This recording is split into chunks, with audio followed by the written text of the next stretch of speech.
everyone, it's Fantasy Friday, and today's quote is, I always needed that extra fantasy world. I had to have another world I could be in at the same time. And that quote's from Stephenie Meyer, who's the author of the Twilight series, which right now they're celebrating the 10-year anniversary of the book. Can you believe that? I can't believe it's been 10 years since that book came out. So I gotta admit, I'm a huge fan of the Twilight books, huge fan of the storytelling in that book. And actually I thought the series got better and better until the end when kind of Bella was like the ultimate heroine, right? I just really appreciated that. But the reason why I really love this quote is that it really speaks a lot to fantasy in that we can kind of escape into another world when we are in our own little fantasy world, right? And personally, I think that fantasy is a really amazing, powerful tool to make your dreams come true. It's really fun to explore in your mind, in your head, before you go out and do stuff in real life.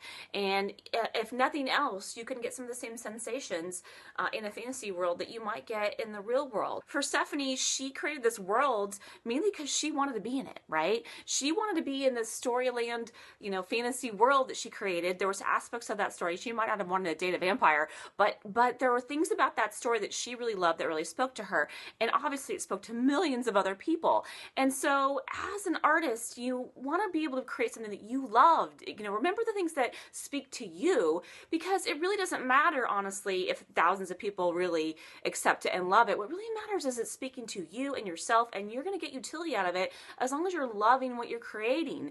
And most likely it's going to be more well received because that love will shine through. It will shine out to people, and there's probably going to be elements of it that other people are going to love too. They want to be a part of that fantasy world too that you're creating, whether you're creating it with a book or with a painting or whatever it is you're doing, whatever it is you're creating. Make sure that you love it yourself. And that's really why I love this quote, is because she created that fantasy because she loved it. She wanted to be in that world, and the rest kind of didn't matter. If you have a favorite fantasy quote that you'd love me to feature in a future Fantasy Friday video, I'd love to hear from you. Leave in the comments below, and any other thoughts that you have, anything at all, I'd love to hear. Thanks so much, and we'll see you next time.